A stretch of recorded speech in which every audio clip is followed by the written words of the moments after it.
Всем привет! Сегодня приготовим меню на пасхальный стол из 10 блюд. Первым приготовим пасхальный кулич. По этому рецепту он получается очень вкусным, мягким и немного влажным. Сначала подготовим изюм. Берем 250 грамм изюма, моем и заливаем кипятком. Оставляем на 5 минут. Кипятком заливаем для того, чтобы смыть жирный налет на изюме. Горячую воду сливаем и заливаем изюм коньяком. Его можно заменить чаем.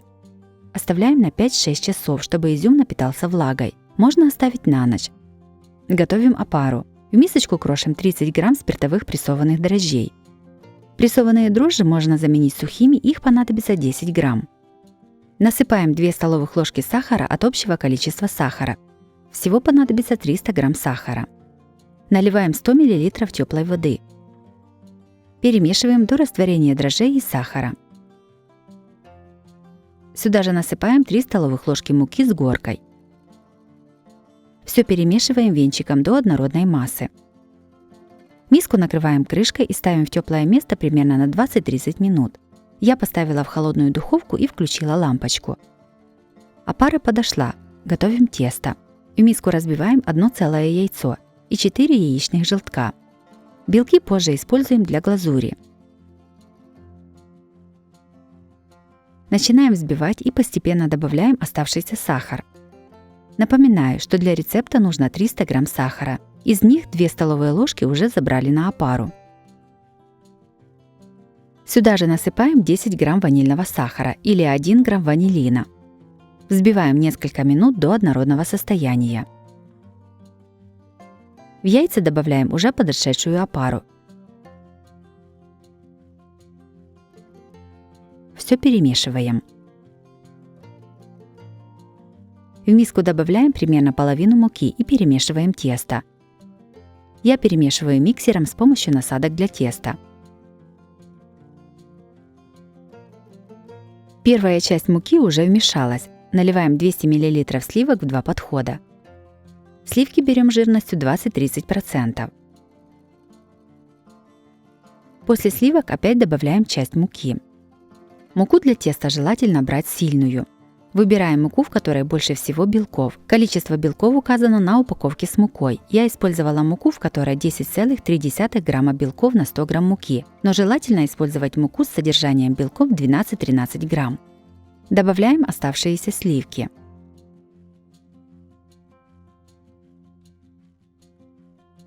И в самом конце добавляем оставшуюся муку. Тесто перемешиваем, пока не вмешаем всю муку. Тесто получается не густым и липким. Все тесто перекладываем на стол. Берем 100 грамм сливочного масла комнатной температуры и вмешиваем его в тесто. Тесто с маслом вымешиваем руками примерно 15 минут.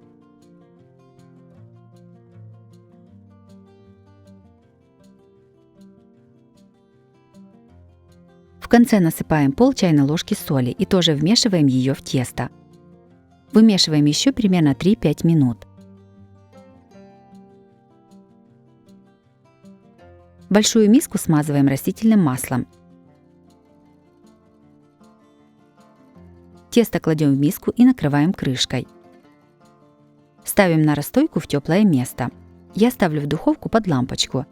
Если в доме холодно, то можно духовку включить на 20-30 градусов. Прошло 30-40 минут. Тесто подошло. Делаем растяжку теста. Руки предварительно можно смазать растительным маслом. 2 руками поднимаем тесто посередине, как бы вытягивая. Разворачиваем миску и опять точно так же вытягиваем тесто. Повторяем так примерно 4-6 раз. Опять накрываем тесто крышкой и ставим на расстойку. Вытяжку повторяем каждые полчаса 3 раза. 3 вытяжки теста уже сделали. Пока тесто снова подходит, берем подготовленный изюм и выкладываем его на бумажное полотенце. Сверху тоже промакиваем бумажным полотенцем. Если в изюме еще остался коньяк или чай, его нужно слить. Изюм должен быть напитанный влагой и сухой снаружи. Подготовленный таким методом изюм не будет забирать влагу из теста и при замесе равномерно разойдется по тесту. Тесто подошло, выкладываем его на силиконовый коврик, который предварительно смазываем растительным маслом. Тесто распределяем руками в пласт. Высыпаем подготовленный изюм. Вмешиваем изюм в тесто.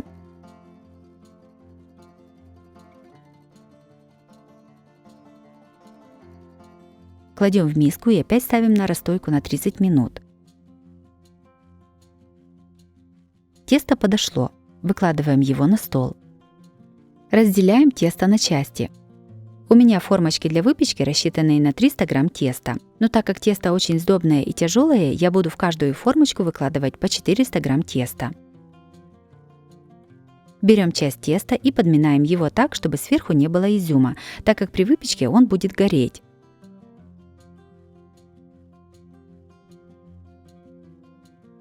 В итоге у меня получилось 4 формочки по 400 грамм теста и еще одна маленькая, в которую я положила оставшееся тесто. Формы ставим на расстойку примерно на 1–1,5 часа. Тесто в формочках увеличилось примерно в 1,5 раза. Все ставим в духовку разогретую до 170 градусов. Выпекаем приблизительно 45 минут. Первые 15 минут духовку открывать нельзя. Куличи будут готовыми, когда при проколе деревянной шпажкой она будет полностью сухая, без теста. Готовые куличи достаем из духовки и даем им полностью остыть. Теперь займемся украшением для куличей. В мисочку ломаем одну плитку черного шоколада. Растапливаем в микроволновке несколько раз по 10 секунд. После каждого раза перемешиваем. Будьте внимательны, не перегрейте шоколад.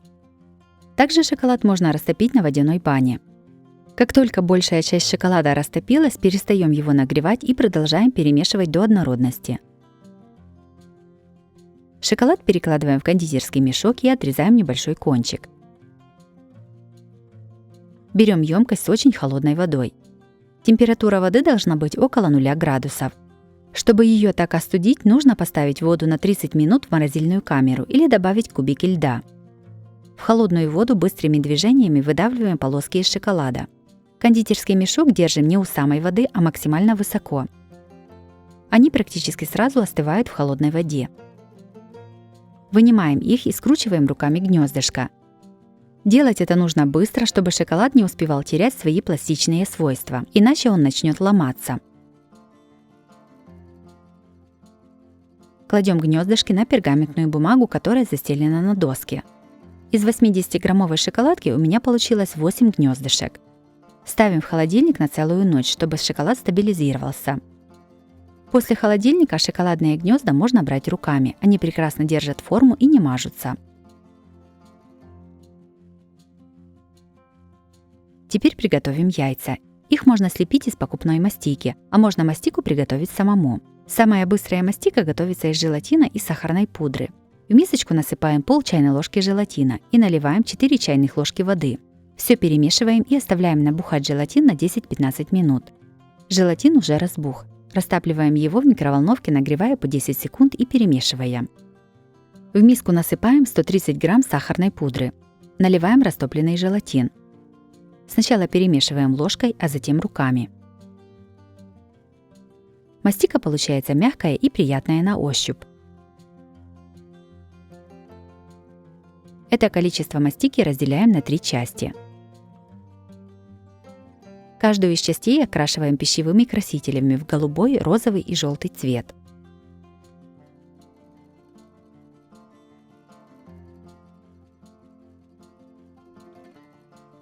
Окрашенную мастику сразу же заворачиваем в пищевую пленку.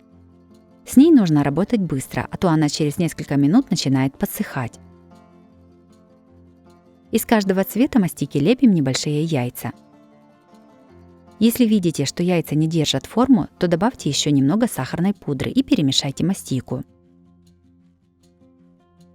Такую мастику можно хранить в холодильнике. Для этого ее нужно плотно замотать в пищевую пленку. В следующий раз перед использованием ее нужно будет немного разогреть в микроволновке и размять руками. Из этого количества мастики у меня получилось по 6 яиц каждого цвета. Оставляем их на тарелке сохнуть при комнатной температуре. Готовим глазурь для украшения куличей. В миску наливаем 100 грамм белков, насыпаем 180 грамм сахара и добавляем щепотку соли. Все ставим на водяную баню. Дно миски должно касаться воды. Смесь постоянно перемешиваем венчиком или ложкой, чтобы не свернулся белок.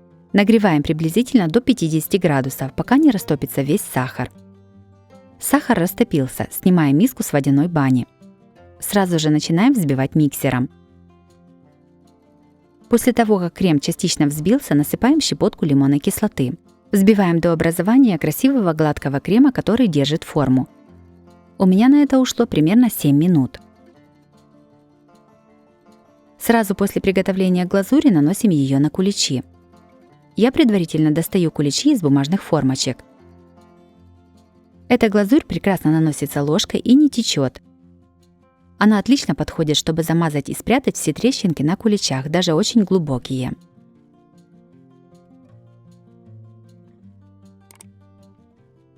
Сверху, пока глазурь не застыла, ставим шоколадное гнездышко. В него кладем подготовленные яйца из мастики. По бокам посыпаем цветной посыпкой. Оставляем на несколько часов, чтобы застыла глазурь. У меня они простояли целую ночь. Пасхальные куличи получились ароматными и очень вкусными. Нежный, слегка влажный мякиш так и манит его попробовать. Большое количество изюма делает кулич очень желанным для детей. Глазурь по этому рецепту получается мягкой, прекрасно режется и не липнет. Обязательно испеките по этому рецепту кулич. Это один из самых вкусных рецептов кулича, и я думаю, он вас тоже порадует своим вкусом. Следующими будем украшать яйца на Пасху без красителей. Такие яйца получаются очень красочными и необычными. Этот метод украшения яиц очень нравится детям. Это отличный способ провести время вместе. Для украшения яиц методом декупажа понадобятся белые вареные яйца и декоративные салфетки с рисунками. Каждую салфетку разделяем и оставляем только верхнюю часть с рисунком. Понравившийся фрагмент рисунка аккуратно вырываем руками. Можно также вырезать ножницами, но рваные края более гармонично соединяются друг с другом. Лучше всего для декупажа яиц подходят салфетки, у которых мелкий рисунок. На яйцах красиво смотрятся как цветочные рисунки, так и различные орнаменты. После того, как подготовили рисунки, берем яичный белок и немного его взбиваем вилкой, чтобы разрушить структуру белка. Вырезанный рисунок кладем на вареное яйцо и кисточкой, смоченной белком, приклеиваем его сверху. Так украшаем все яйца. Лучше всего использовать декоративные салфетки с белым или светлым фоном.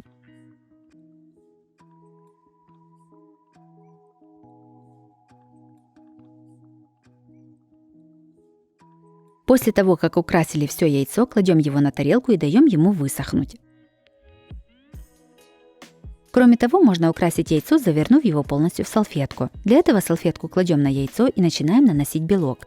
Сначала с середины салфетки и продвигаемся к краям. Когда половина яйца будет уже украшена салфеткой, переворачиваем его в руку. Сводим все края салфетки вместе и отрезаем лишнюю салфетку ножницами. С этой стороны точно так же приклеиваем салфетку белком. Вот такие красочные и необычные получились пасхальные яйца. Обязательно их приготовьте, это очень просто и красиво. Третьими приготовим вкусные мясные рулеты с начинкой. Готовится несложно и на столе выглядят очень красиво. Куриную грудку моем и обсушиваем бумажными полотенцами.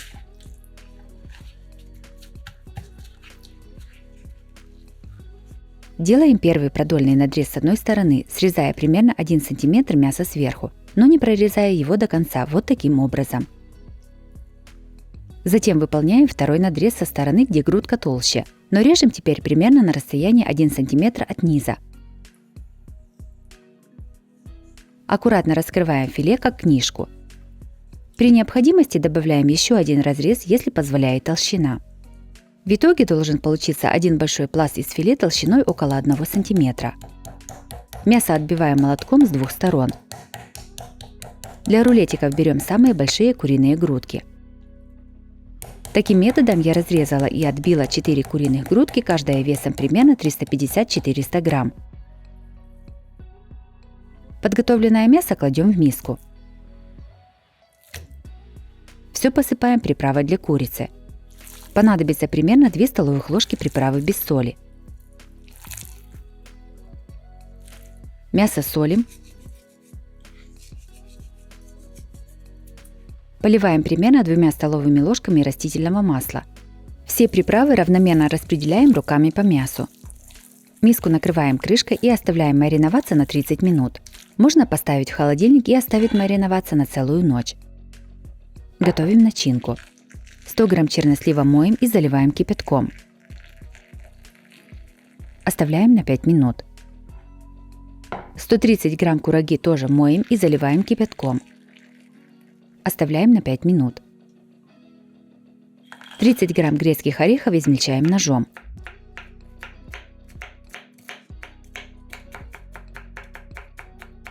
С чернослива сливаем воду и немного обсушиваем бумажными полотенцами. Нарезаем его небольшими кубиками.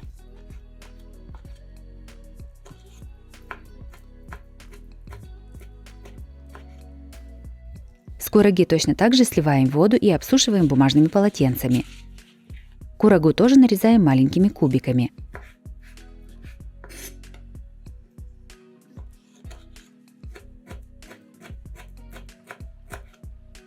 80 грамм сыра трем на мелкой терке.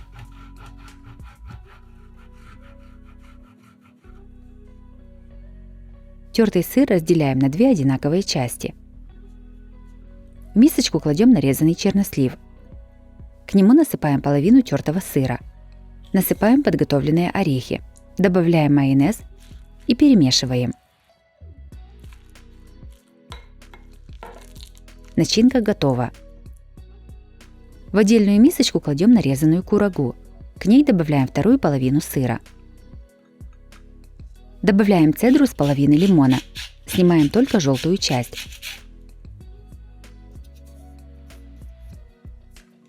Все заправляем майонезом и перемешиваем.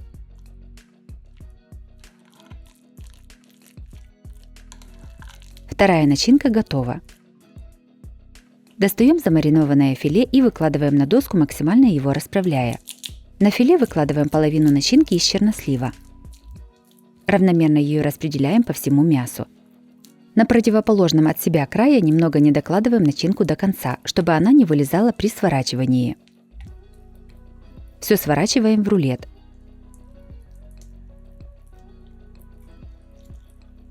Рулет закрепляем зубочистками вдоль и по бокам. Также рулет можно обвязать нитью вместо зубочисток. Таким методом сворачиваем 2 рулета с начинкой из чернослива.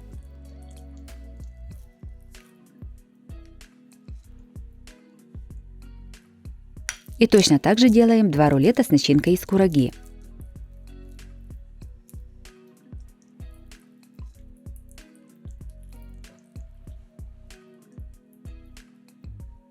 На хорошо разогретую сковороду наливаем немного растительного масла. Выкладываем рулеты швом вниз. Обжариваем до румяной корочки с одной стороны, а затем переворачиваем на другую сторону. Стараемся обжарить рулеты с 2 или даже с 3 сторон. Это сделает вкус мяса ярче и поможет сохранить сочность. Обжаренные рулеты выкладываем в форму для запекания. Сверху накрываем фольгой или крышкой. Все ставим в духовку разогретую до 180 градусов. Запекаем примерно 25-30 минут. Запеченные рулеты оставляем полностью остыть накрытыми под фольгой. Я рулеты оставила в холодильнике на целую ночь. Из застывших рулетов вынимаем зубочистки. Рулеты нарезаем порционными кусками.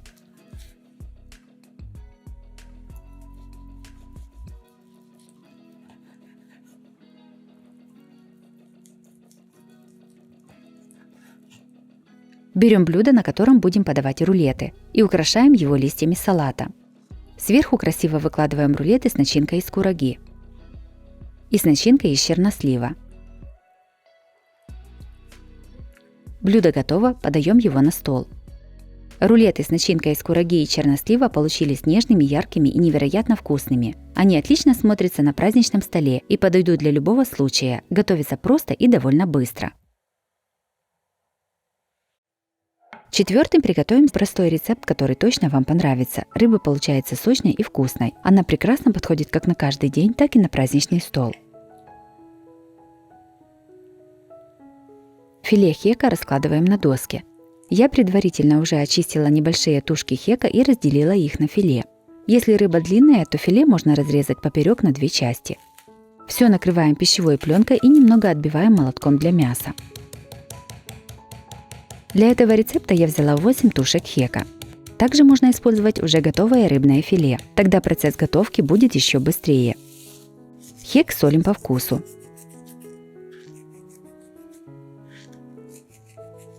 И перчим черным молотым перцем. Таким методом подготавливаем все филе из хека. 150 грамм сыра трем на крупной терке.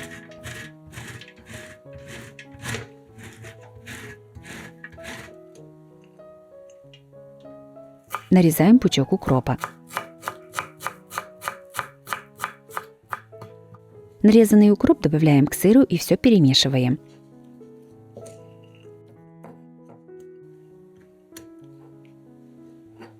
Приготовленный сыр с укропом аккуратно выкладываем на филе.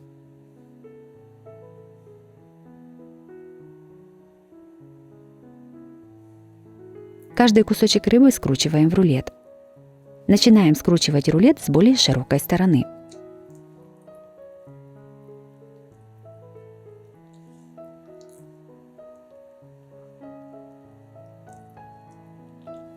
Готовые рулетики обваливаем в муке со всех сторон.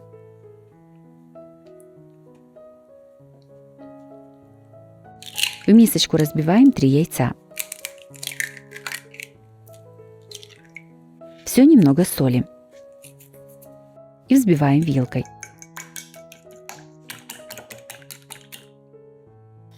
Рулетики обмакиваем со всех сторон в яичной панировке и выкладываем на горячую сковороду. Рулетики обязательно кладем хвостиком вниз, чтобы они не раскручивались. Для того, чтобы не вытекал сыр, рулеты нужно очень хорошо запанировать. Обжариваем рулеты с одной стороны, а затем переворачиваем на другую сторону. Если масла в сковороде немного, то рулетики также можно обжаривать и по бокам. Готовую рыбу снимаем на бумажное полотенце, чтобы стек лишний жир.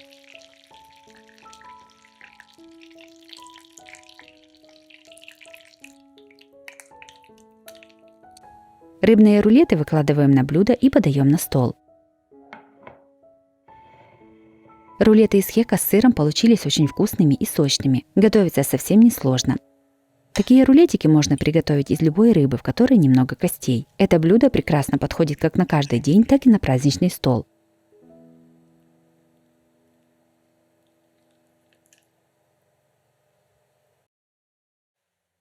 Пятое, приготовим невероятно вкусную закуску в корзиночках. Она всегда пользуется успехом на праздничном столе и исчезает моментально. Шампиньоны моем и нарезаем на небольшие кусочки. У меня грибы среднего размера, я их нарезаю кубиками. Если грибочки совсем маленькие, то их можно нарезать пластинками. Всего понадобится 350 грамм грибов. На разогретую сковороду наливаем растительное масло. Насыпаем шампиньоны. Жарим грибы на самом большом огне. Периодически перемешиваем. Пока жарятся шампиньоны, 2 луковицы среднего размера нарезаем кубиками.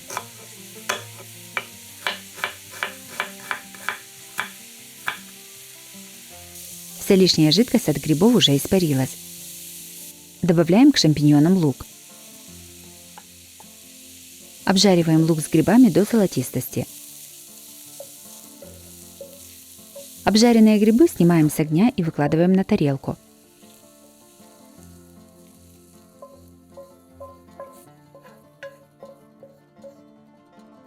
Куриное филе моем и нарезаем небольшими кусочками.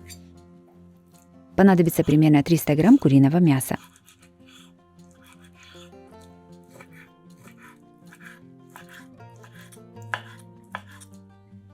На горячую сковороду наливаем растительное масло. Выкладываем кусочки куриного филе. Обжариваем их на большом огне, периодически перемешиваем.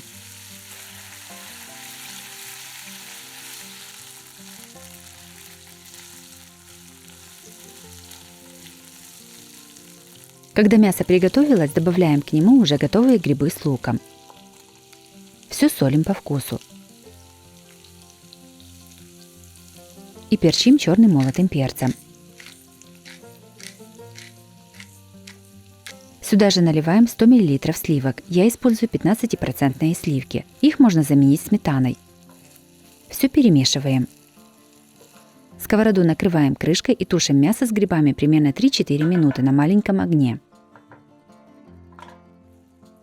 Начинка готова. Выкладываем ее на тарелку остывать.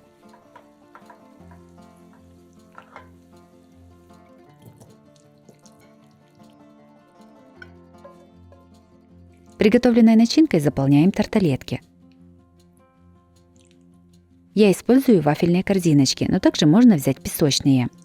Из этого количества начинки у меня получилось 20 таких тарталеток. Количество очень зависит от размера корзиночек. 100 грамм сыра трем на мелкой терке.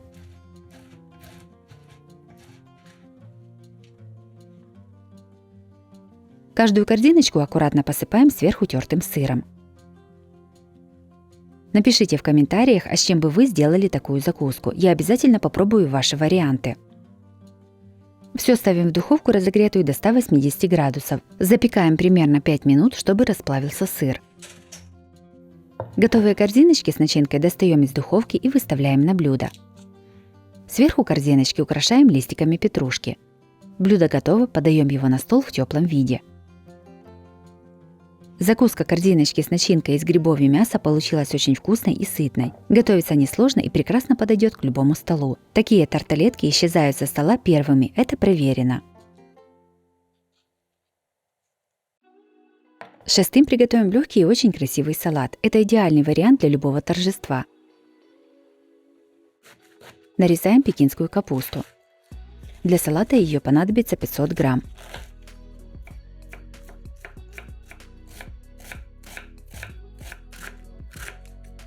Нашинкованную капусту перекладываем в миску.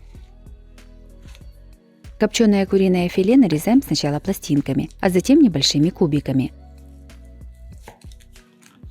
Для салата понадобится копченая куриная грудка весом примерно 300 грамм. Также в этом салате копченое куриное филе можно заменить вареным или жареным. Нарезанное филе добавляем к капусте.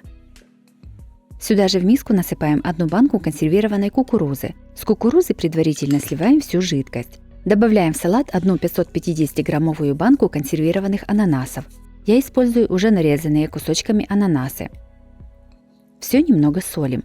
Заправляем майонезом и хорошо перемешиваем. Салат выкладываем в кулинарное кольцо, которое стоит на блюде, на котором будем подавать салат. Я выставила диаметр кольца 18 см. Салат выкладываем частями и утрамбовываем ложкой. Салату даем немного настояться, а тем временем будем готовить украшения для салата. Длинный огурец разрезаем вдоль на 2 части. Кладем половинку огурца срезом вниз. Делаем сначала 2 разреза, не дорезая до края. Третьим резом отрезаем полностью эту часть огурца. Таким образом делаем примерно 20 таких заготовок. Толщина реза должна быть около 2 мм. Если нарезать сильно тонко, то огурец будет плохо держать форму, а если толсто, то вы не сможете его правильно свернуть. Берем отрезанную часть и середину сгибаем, чтобы получилась вот такая петелька. Таким методом готовим все отрезанные части из огурца.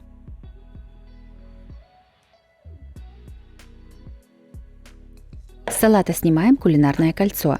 Если с салата потек сок, то его можно убрать бумажными полотенцами. Приготовленное украшение из огурца красиво выкладываем на тарелку вокруг салата.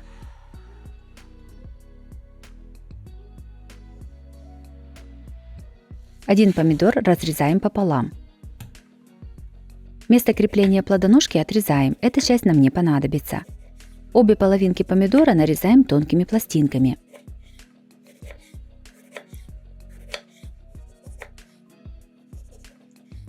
Нарезанные пластинки помидора раздвигаем, чтобы получилась вот такая полоса.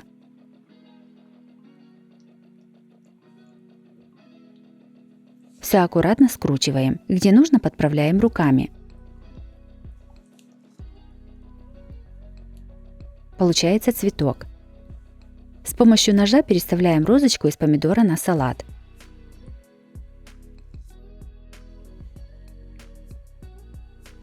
По бокам цветок украшаем листьями петрушки.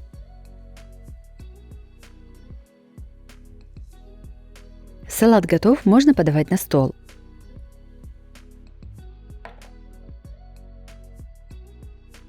Салат вышел не только красивым, но и по-настоящему вкусным. Пекинская капуста делает его легким и свежим. Куриное филе добавляет сытности и пикантности, а ананасы и кукуруза придают яркую необычную нотку. Приготовьте этот салат и порадуйте своих родных и близких оригинальным сочетанием вкусов.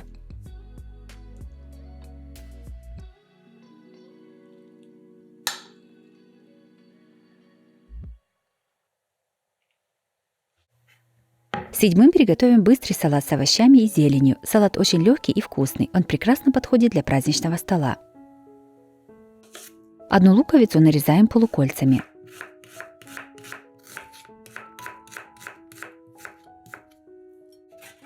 Одну морковь трем на крупной терке.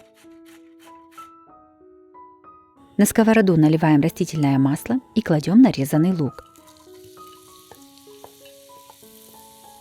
Пассируем лук до золотистости.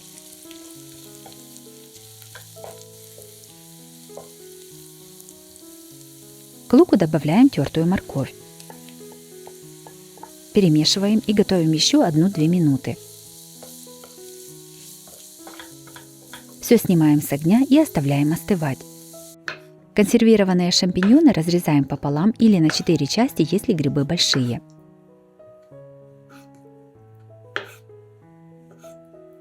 В миску кладем 1 пачку салатного микса весом примерно 100-120 грамм. Сюда же добавляем 1 банку консервированной фасоли, я ее предварительно промыла водой. Насыпаем нарезанные грибы и добавляем пассерованный лук с морковью. Готовим заправку для салата.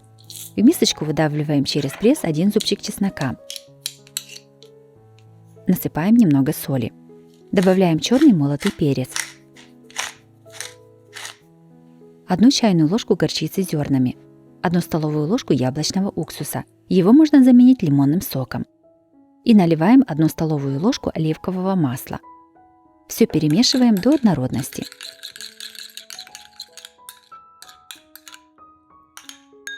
Заправляем салат и все перемешиваем.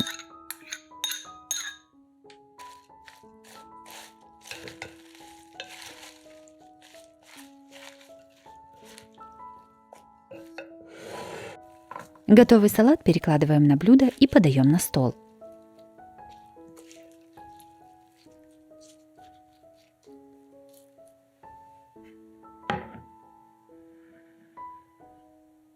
Салат получился очень вкусным и необычным. Готовится просто и быстро. Он прекрасно подходит для праздничного стола.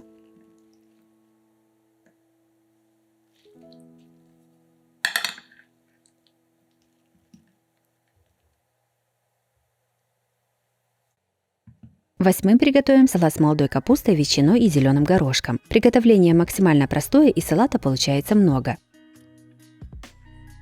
Сначала подготовим все ингредиенты. Берем 1 качан капусты и шинкуем его ножом. Понадобится примерно полкилограмма молодой капусты. Капусту перекладываем в большую миску.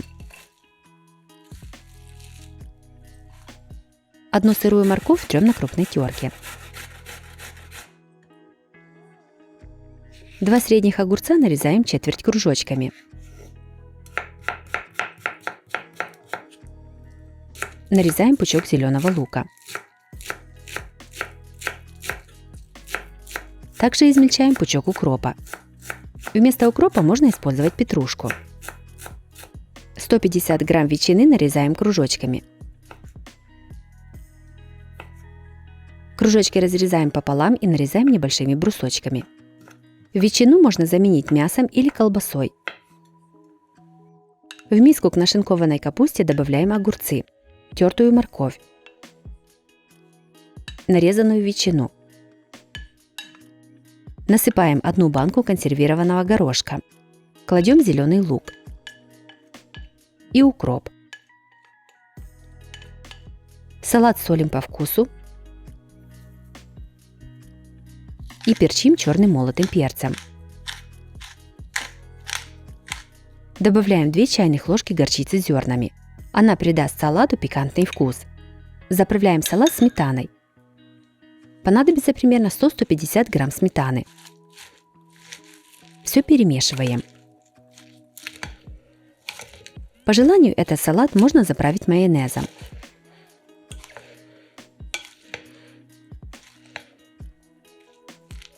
Салат готов, перекладываем его в красивое блюдо.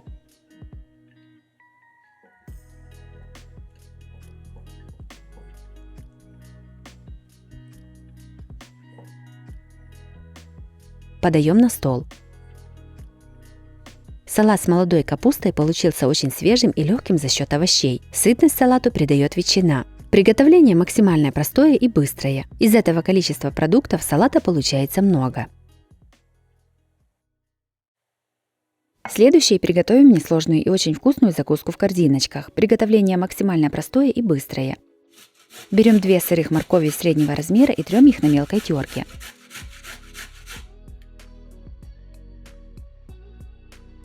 Два вареных яйца тоже трем на мелкой терке. 1 плавленый сырок весом 80 грамм трем на мелкой терке. Для того, чтобы сыр легче терся, я его положила в морозильную камеру на 30 минут. В миску кладем тертую морковь.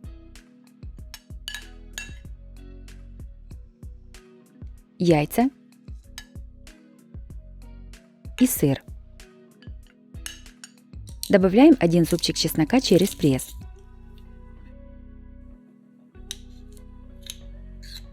Все немного солим. И перчим черным молотым перцем. Заправляем примерно 2 столовыми ложками майонеза. Все хорошо перемешиваем.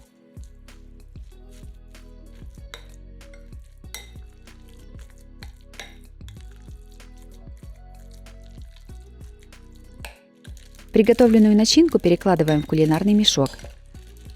Я использую насадку звездочка, но можно обойтись и без насадки.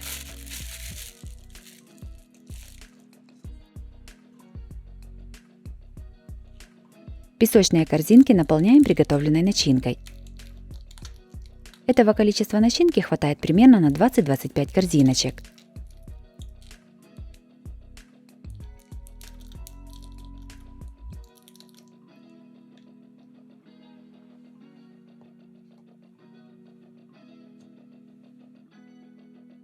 Сверху каждую корзинку с начинкой украшаем листиком петрушки. Сюда же кладем по одной оливке. Закуска готова. Закуска с морковью в корзинках получилась красивой и с приятным пикантным вкусом. Легкость и сочность ей придает морковка, а сытность сыр. Также такую начинку можно подать на крекере или хлебцах. И на горячее приготовим невероятно вкусное мясное блюдо – сочное куриное филе под овощами. Это прекрасное сочетание мяса, овощей и грибов. Куриное филе моем и разрезаем вдоль на 2 части. Также отдельно отрезаем малое филе. Всего понадобится 2 куриные грудки общим весом около 700 грамм. В миску наливаем примерно 4-5 столовых ложек растительного масла.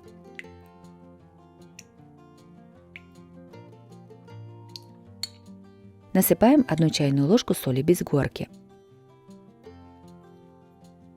1 чайную ложку молотой сладкой паприки. И 2 чайных ложки приправы для курицы. У меня приправа без соли. Все перемешиваем. В этот маринад кладем подготовленные кусочки мяса. Перемешиваем, чтобы все покрылось маринадом. Оставляем мариноваться на 10-15 минут. Пока маринуется курица, подготовим овощную начинку. 250 грамм шампиньонов режем пополам и нарезаем пластинками.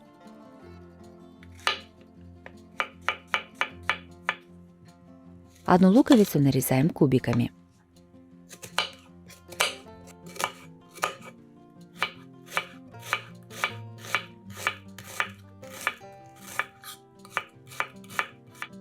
Помидор нарезаем сначала кружочками, а затем режем кубиками. Понадобится 2 помидора небольшого размера. На горячую сковороду наливаем немного растительного масла. Кладем грибы. Готовим грибы на большом огне до испарения жидкости. Периодически перемешиваем.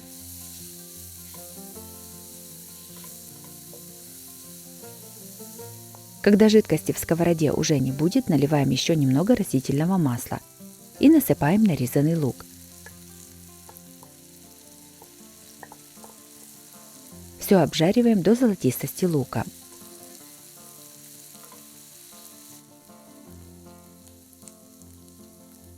Сюда же кладем нарезанные помидоры. Перемешиваем и готовим еще 2-3 минуты. В сковороду добавляем 100 мл сметаны. И насыпаем пол столовой ложки муки, чтобы сметана не расслоилась. Все перемешиваем.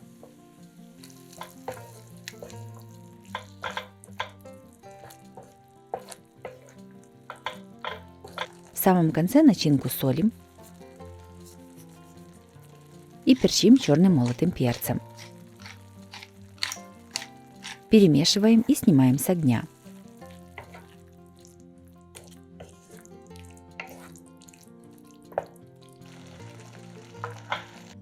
На хорошо разогретую сковороду выкладываем уже замаринованное куриное филе.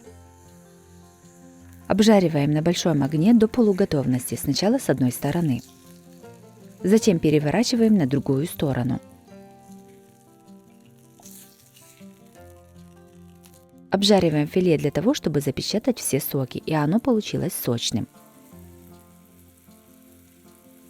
После обжарки мясо в середине должно остаться сырым.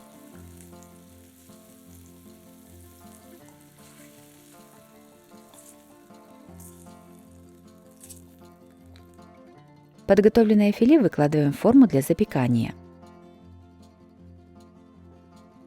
Сверху на каждый кусочек мяса кладем грибную начинку с овощами.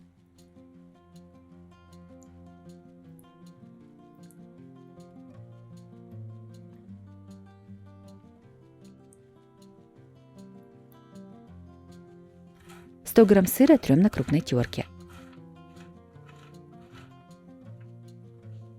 Каждое филе посыпаем тертым сыром сверху.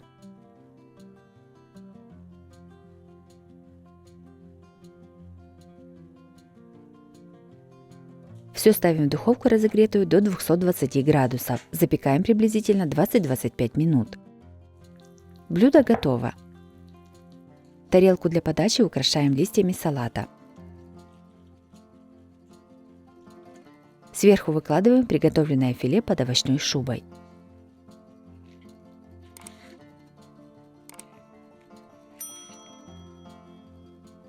Подаем на стол горячим. Измельчаем небольшой пучок петрушки. Филе посыпаем нарезанной петрушкой.